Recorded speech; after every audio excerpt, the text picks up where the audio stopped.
Hello et bienvenue sur ma chaîne. On est là encore ici ce matin pour parler couteau. Un petit couteau entre guillemets qui nous vient du site Gearbest que j'ai testé, qu'il fallait absolument que je vous montre parce qu'il est assez étonnant. C'est un couteau que d'ailleurs que j'ai pas encore vu en vidéo parce que j'essayais de pomper des vidéos et j'en ai pas trouvé. Juste avant ça, je voulais vous remercier parce qu'on est de plus en plus nombreux sur cette chaîne. Je dis on parce qu'il y a beaucoup de partage et c'est ce qui m'intéresse évidemment. Le but du jeu c'est de partager des vidéos, de partager des connaissances, de pouvoir vous montrer du matos, et j'ai beaucoup de retours à travers vos commentaires, donc ça me permet d'en rencontrer même virtuellement beaucoup d'entre vous. Ça me permet aussi en réel d'en rencontrer, puisqu'il y a certaines personnes qui habitent à La Réunion, donc c'est bien sympa de les rencontrer grâce à ces vidéos, je dirais. Je vous ferai bientôt gagner des couteaux sur ma chaîne, simplement parce que j'en ai beaucoup et ça sert à rien qu'ils traînent dans un tiroir, et je voulais justement également partager ça avec vous. Donc je ferai des petites vidéos concours entre guillemets. Je vais mettre ça en place très bientôt. Je voulais le faire en attendant de passer le cap des 3000, mais je vois pas pourquoi non plus. C'est pas grave si on reste que je sais plus combien on est. Si on est juste ce nombre, ça va très bien. Donc je vous ferai gagner des petits lots comme ça sera bien sympathique. Donc voilà, merci en tout cas à vous tous de me soutenir, parce que effectivement c'est évidemment très motivant pour nous de voir des petits pouces bleus, de voir vos petits commentaires, et j'essaie de répondre à tous vos commentaires d'ailleurs, donc merci à tous. On va tout de suite attaquer avec ce petit couteau je vous le disais, chez Gearbest, parce que je ne sais absolument plus comment il s'appelle. Tout d'abord, un petit clin d'œil à la chaîne Le Goût des Lames. Je vous mets un lien juste en dessous, puisqu'il utilise ce support, et je trouve ça assez intéressant, puisque évidemment on va pouvoir avoir une lecture directe des dimensions du couteau. Je vais vous le montrer juste un peu plus près après, ne vous inquiétez pas. On commence juste ici par voir un petit peu ces dimensions. Vous voyez ici 13 cm plié. Ouvert, on est sur un couteau qui va faire pas loin de... il l'est fait d'ailleurs, hein, 23 cm de long. Ici, au niveau de la lame, vous voyez qu'on a 10 cm ici de tranchant, avec quand même, vous voyez, une belle courbure du début jusqu'à la fin, et avec évidemment une émouture plate. Alors on va le voir d'un petit peu plus près. Puisque ce qui est vraiment intéressant, là évidemment je vous le montre de profil, mais ce qui est assez dingue, et c'est le premier truc qui frappe quand on le reçoit, c'est ça, c'est l'épaisseur de la lame, une épaisseur ici de 4 mm. Donc c'est juste assez hallucinant quand on va le comparer à d'autres couteaux. D'ailleurs je vous le montre simplement ici avec un rat. Vous voyez, la différence ici est assez impressionnante. La différence de poids également, puisque là on est sur un couteau qui va faire 180 grammes, ce qui est assez hallucinant pour ce type de couteau, et qui en fait pour le coup un élément qui est, on va dire, difficilement transportable. Je vous fais un petit tour rapide de ce couteau, comme ça vous allez le voir d'un peu plus près. Ici on voit évidemment le clip, on voit le G10, on voit le D2, l'axe ici qui est assez intéressant. Ici le fameux système qui va me permettre d'ouvrir le couteau, hop, de le déverrouiller. Alors la première chose qui est assez étonnante quand on prend ce couteau en main, c'est la prise en main, puisqu'évidemment on est sur quelque chose qui est extrêmement large, vous le voyez. Évidemment il va falloir rentrer cette épaisseur de lame dans le manche, donc on est sur quelque chose qui est extrêmement large. Donc ça c'est un petit peu déroutant au début, ce qui est dommage, et c'est un des tout petits points faibles de ce couteau, c'est que là vous voyez cette partie là, il n'y a pas du tout de chanfrein. Donc on est sur quelque chose qui est pas agréable au niveau de la prise en main, surtout au niveau des doigts ici. Là et là, c'est pas agréable du tout. Et c'est vraiment un des petits bémols que j'aurais pour ce couteau simplement. C'est ça, puisque des chanfreins ont été faits, vous voyez, sur l'intérieur. Il y a même eu un petit travail de déco, parce que ça sert pas à grand chose, hein. Ici d'ailleurs, et à l'intérieur aussi. D'ailleurs on se trompe à chaque fois, on a l'impression que c'est un liner lock, et en fait pas du tout. Donc c'est une des seules choses qui est pour moi un petit peu dommage. Vous voyez encore une fois là l'épaisseur. Donc il faut se le transporter, hein. C'est vraiment là-dessus que je voulais insister. Ici vous voyez un petit trou, voilà, qui permet de passer une dragonne, et là on va peut-être le voir un peu mieux si j'ouvre évidemment, c'est que là, les plaquettes ne sont absolument pas ajourées. Donc là aussi, c'est dommage puisqu'il y a du travail qui a été fait là et on aurait pu gagner vraiment énormément de poids au niveau de ce couteau et de se rapprocher du poids d'un RAD 2 tout en gardant, si vous voulez, évidemment cette grosse épaisseur de lame. Alors au début, moi j'avais un peu peur de ce système là. Je me disais, est-ce qu'il est... Alors, attendez, j'ai enlevé ça, peut-être que le point se fera un peu mieux. J'avais un petit peu peur au départ en me disant ouais finalement ça va pas être si solide que ça, et en fait ça l'est, hein. Très honnêtement, j'ai cogné dessus dans tous les sens, ça se ferme pas, ça se bloque vraiment bien. Vous voyez ici dépasser le petit ressort qui va venir jusque là, hein. C'est une espèce de grande boucle qui va venir des deux côtés. Donc si vous regardez bien, c'est légèrement, vous voyez, comme s'il y en avait un qui était un petit peu plus puissant. Donc hop, il faudrait faire ça pour l'avoir vraiment correctement dans l'axe. Ici on est sur un centrage qui est presque pas mal. On est vraiment quand même sur une belle finition, un bel usinage, hein, de ce couteau. C'est voilà, ça c'est pas le souci. Et cet acier D2, moi j'aime bien. Donc vous le savez, c'est un semi inoxydable. On a vraiment un mordant qui est terrible. Honnêtement, moi voilà, j'adore cet acier pour ça, pour justement ce pouvoir de coupe. On va faire évidemment quelques coupes tout à l'heure pour vous montrer. Je vous le compare de nouveau rapidement avec, je vous le disais ici, le RAD. Alors je mets les pointes, voilà, par rapport aux pointes. Je vais essayer de vous le centrer quand même, hein, voilà. Vous voyez qu'il est légèrement plus grand évidemment. Un autre grand pliant que je dispose, c'est celui-là. C'est le Casper Crawford, vous voyez, qui est encore un petit peu plus long. Mais là encore une fois, regardez, juste je veux vraiment vous montrer cette différence d'épaisseur, hein. C'est vraiment ce qui est étrange quand on a ce couteau, quand on reçoit ce couteau, c'est vraiment sa taille, sa dimension, surtout sa largeur ici, son épaisseur. Alors au niveau de l'ouverture ici, on va pouvoir venir de manière classique ici pousser ça. Vous voyez qu'on est sur une ouverture qui est bien explosive évidemment, puisqu'on est ici sur quelque chose d'extrêmement souple. Vous entendez ce petit bruit. On est sur quelque chose qui va pouvoir s'ouvrir de cette manière là, rien qu'avec le poids de la lame. Donc il suffit de mettre un petit coup. Évidemment on va venir ici en buter, hein, sur cette pièce ici. Je ne sais pas si cette pièce elle est complètement traversante ou pas, si elle est pleine, si elle est suffisamment résistante. Alors je me suis amusé à le faire quelques fois. Voilà, ça tient, il n'y a pas de jeu. On va pouvoir le resserrer évidemment ici. Moi j'ai un léger jeu ici, latéral. Haut et bas non, mais léger latéral, donc je vais pouvoir resserrer un tout petit peu ici, c'est pas un souci. Pour la fermeture, vous avez vu qu'il suffit de venir descendre ici, là. Et ce qui est intéressant, c'est que si on débloque simplement et on relâche, on a quand même une certaine résistance, vous voyez, du couteau, puisqu'on sera ici, vous le voyez peut-être, on sera voilà ici sur un petit frottement qui fait que le couteau ne va pas se refermer sur mes doigts. Et à partir du moment où je tire complètement en arrière, là il se relâche complètement. Évidemment on peut également l'ouvrir en tirant ici l'axis lock sur l'arrière et en venant donner une petite rotation au couteau simplement. Juste avant de passer au test de coupe, je voulais simplement vous le montrer dans son intégralité, de vous parler un petit peu de sa ligne, de ses proportions. Vous voyez qu'on est sur quelque chose d'assez équilibré, que ce soit au niveau de la taille de la lame et de la taille du manche. Il ressemble énormément à un Y-Star, je ne sais plus, le Jean 2 ou un truc comme ça. Mais évidemment en beaucoup plus costaud, beaucoup plus épais.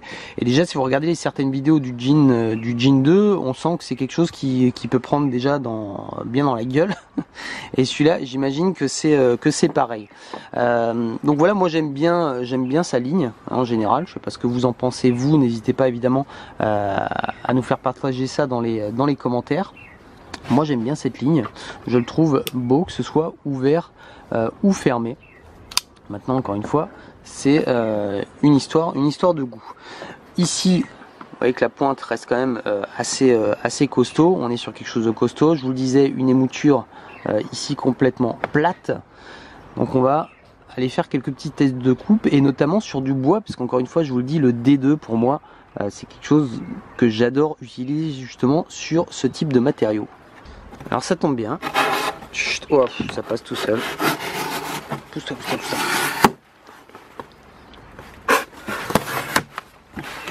Ça c'est assez agréable, hein, on le sent vraiment. Voilà le pouvoir de pénétration. Alors là encore une fois évidemment le gros défaut d'une grosse lame épaisse c'est qu'on va avoir une sacrée résistance. Alors je vous parle même pas d'une coupe alimentaire puisque ça serait même plus de la découpe, hein, ça serait de la fente alimentaire. Et là on est sur quelque chose où on ressent justement la résistance de l'épaisseur. Donc c'est pour ça que je vous dis que c'est, je sais pas si c'est franchement judicieux d'avoir quelque chose d'aussi épais. Donc évidemment ça va couper, mais vous voyez, je sens une résistance. C'est pas aussi fluide que quelque chose qui serait beaucoup plus fin. On est sur quelque chose qui est hyper costaud.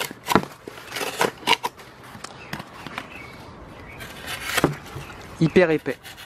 Voilà, là je sens que j'ai une résistance qui est pas due au fait que ça coupe pas, simplement que voilà, je suis en train d'écarter, regardez le matériau, et que c'est là j'ai même un pli ici à ce niveau là, et c'est vraiment ça qui me provoque la résistance et pas du tout le pouvoir de coupe, puisque le pouvoir de coupe il y est évidemment, mais j'ai cette épaisseur qui gêne un petit peu. Alors là j'insiste, hein, mais on est bien d'accord que voilà,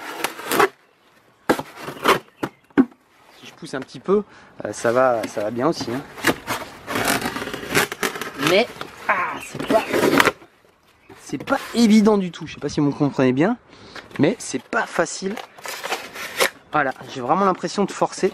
Ah, il est pratique ce carton pour ça. J'ai vraiment l'impression de forcer. Et simplement en allant ici en bout de lame où je suis beaucoup plus fin, là, regardez, c'est beaucoup plus facile de couper avec quelque chose de plus fin que la partie ici très épaisse. Corde statique, donc c'est assez costaud parce que j'ai eu relativement du mal à couper comme ça, surtout parce qu'elle était placée en hauteur. Là évidemment ce qui est intéressant c'est d'avoir cette grande courbure ici puisqu'on a quand même de quoi travailler, et on a surtout une bonne prise en main puisque là derrière ici on a quelque chose qui revient, qui est complètement arrondi et qui se place vraiment bien au niveau de la main. On a, je vous le disais, pas forcément de grippe sur le dessus ou sur le côté, et on a vite tendance à venir placer ses mains là. Donc ce qui est pas plus mal finalement puisque on est en train de tenir le lock. Mais honnêtement, ça tient vraiment extrêmement bien. Bon, sans surprise, hein. On force pas plus que ça. Toi, je vais te couper les babines. Non, bah non, c'est pour tester la coupe, on ne peut pas ça, on peut pas manger. Voilà, mange ça, t'as raison. Et encore une fois, regardez, si je voulais simplement recouper ça en deux, voilà, je sens que j'ai cette épaisseur finalement qui est hyper gênante, qui m'empêche un petit peu de travailler correctement, de travailler finement. Par contre, là où ça va être intéressant justement, c'est sur le travail du bois, je vous le disais. Et là, je pense que ça va être une pure régalade. C'est le genre de couteau que je verrais parfaitement en camping avec nous en bivouac.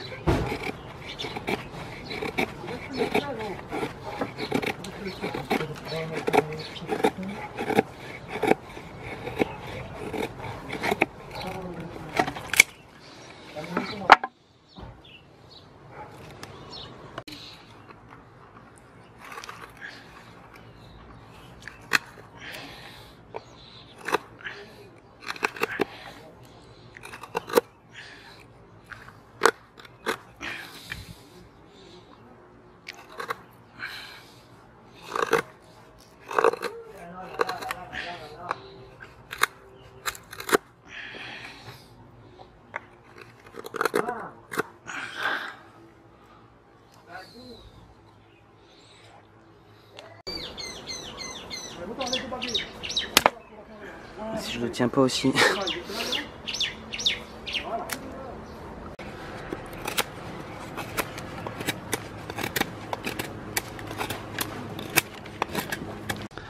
Alors j'ai quand même envie de tester un petit peu la solidité de ce liner ici, de ce Staxis Lock. Là vous voyez on est sur du bois de palette, hein, donc c'est pas non plus ce qu'il y a le plus résistant évidemment. Et j'ai envie quand même de tenter ici de fendre cette petite. Donc pardon à tous ceux qui vont me jurer et me dire ah, c'est pas fait pour bâtonner un plat, je sais bien, mais j'ai envie de tester, voir si c'est suffisamment solide, et à mon avis ça l'est largement. Ah voilà. Juste j'avais envie de connaître un peu les limites. Alors évidemment vous voyez que du coup ça s'écarte vite. Vous avez vu qu'on a quand même sauté ici. Hop, on a quand même plié cette partie là. Donc fallait tester. Je le refais. Je mets pas une grosse pression à l'avant. Voilà, juste à peine. Hein. C'est vraiment le poids du truc qui tombe. Et hop, ça saute. Donc après si je tape de manière un peu plus intelligente, voilà ça marche. Après le revêtement il tient bien, regardez. Il y a des revêtements qui ont tenu moins que ça sur des petits bâtonnages. Et on en a fait qu'un. Hein. Ah, t'es vraiment pénible. Donc voilà. Bah. Mais par contre c'est hyper efficace hein, au niveau. On est toujours, je vous l'ai pas dit évidemment en début de vidéo, mais regardez. C'est vraiment un tranchant rasoir sorti de boîte. Hein. Et le D2, ce qui est aussi intéressant, c'est qu'on arrive à le rattraper assez facilement. On arrive à l'entretenir facilement. C'est ce qui est intéressant évidemment avec ce genre de couteau.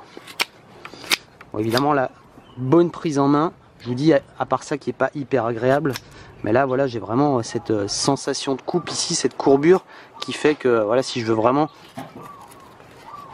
la prendre un gros morceau, voilà vous voyez, j'arrive vraiment à être hyper efficace. Donc pour ça vraiment pas mal du tout, même si on voulait ici travailler là je vous le disais un peu plus en détail.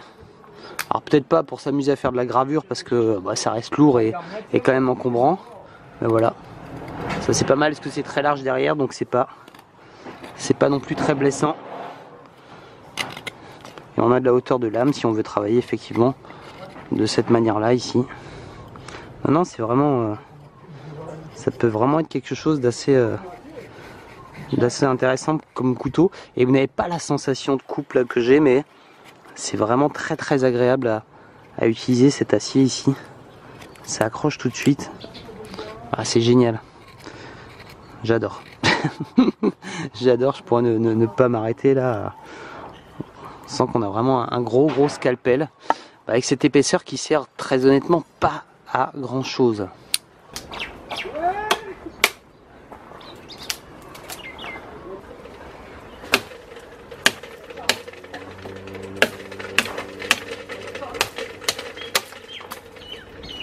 Vous avez vu que j'ai un peu malmené ce couteau, écoutez. Voilà, là j'ai beaucoup de jeu latéral ici dans la lame. Je peux même à la main ici venir resserrer ou desserrer ici la vis. Donc vous voyez que j'aurais besoin de la resserrer. Donc on va la resserrer pour voir si on arrive toujours aussi bien à ouvrir le couteau. Allez, je le resserre simplement ici avec un petit couteau suisse. Hop. Là, je le resserre très fort. Là du coup, beaucoup plus de mal à l'ouvrir de cette manière-là. Je vais pouvoir... Ah, elle est encore un peu plus dure. Donc là, je vais dévisser légèrement. Je ne sais pas si vous vous rappelez où était cette vis au départ. Faut que je regarde sur la vidéo. Toujours pas bon. Ok. Là, un peu plus facilement. Et là, c'est bon. Voilà. Bah, au niveau du port, évidemment, son poids, on le ressent. Le petit clip ceinture. Donc, poche arrière. Pourquoi pas. Tac, on va venir le fixer là. Il dépasse évidemment beaucoup, ce qui permet évidemment de le récupérer facilement. Là, idem. Bon, on sent tout de suite son poids, hein. Même ici, ça, vous voyez, son épaisseur ici. Voilà, transporter, c'est vraiment délicat d'avoir un si gros couteau. Hein, si je vous montre, si je vous le compare avec le rat, voilà, le rat, il va se faire un petit peu plus oublier quand même hein, que celui-ci. Hein. Évidemment, c'est logique. Alors pour conclure rapidement sur ce couteau, sur ce gros couteau, alors vous avez vu, je vous montre juste, mais il y a juste quelques traces, donc l'espèce de revêtement qui est dessus a bien tenu le coup. Il y a un peu de bruit, je suis désolé, il y a des travaux juste à côté, donc je vais essayer de faire vite. Je trouve que c'est un couteau qui est extrêmement lourd, je vous l'ai dit, donc au niveau du transport c'est peut-être pas terrible, qu'il est quand même limité finalement dans son utilisation, puisque vous avez vu qu'on est quand même freiné à cause de son épaisseur, donc l'alimentaire non, couper de la corde, ouais, ce genre de choses. Le bois, ça c'est super par contre, hein, vous avez vu, on a envie de faire des petits copeaux, ce genre de choses c'est pas mal. Vous avez vu que là, on a quand même une limite hein, qui est assez vite atteinte, je dirais, puisque j'ai vu notamment des vidéos sur le grip Kilian qui est un peu le même système ici, qui tenait sur des petits bâtonnages comme ça. On est d'accord, c'est un pliant, c'est pas fait pour bâtonner, etc. Mais ça nous permet quand même de voir un petit peu la résistance. Hein, on pourrait très bien imaginer couper quelque chose de très dur, de vouloir retirer le couteau ici et que cet axe ici se referme sur mes doigts. Pas terrible. Donc voilà. Le poids, son gros frein pour moi, l'épaisseur qui n'a pas vraiment lieu d'être, hein, on fait tout autant je dirais avec, voilà, avec un rat avec cette petite épaisseur, donc effectivement ça, voilà, ça donne envie parce que c'est un gros couteau, il faut vraiment savoir que c'est un gros couteau qui est lourd, qui est large, vous l'avez évidemment compris. Et je vous en montrerai évidemment d'autres de cette marque qui sont un petit peu plus fins. Donc voilà, donc n'hésitez pas à me dire ce que vous pensez de ce couteau en général, si c'est judicieux ou pas d'avoir ça, ou s'il y a un usage qui serait plus intéressant pour ce type de couteau, parce que très honnêtement, je vois pas vraiment. Vous avez vu, j'ai fait un peu de coupe à la volée, mais c'était vraiment pour tester, de me dire ouais, pourquoi pas si j'avais ça en second couteau en bivouac, est-ce que je l'utiliserais pour voilà, faire ce genre de choses. Alors ça tient, ça marche bien, mais évidemment à vérifier ici de resserrer, c'est pas voilà, ça serait pas l'usage principal de ce couteau, voilà. Mais moi personnellement je sais pas trop quoi en faire de ce couteau, justement par rapport à cette épaisseur. Je trouve que c'est un petit peu limité. Voilà, je vous dis à très bientôt pour d'autres vidéos sur des couteaux notamment. C'était Chris R. Jones, bye bye.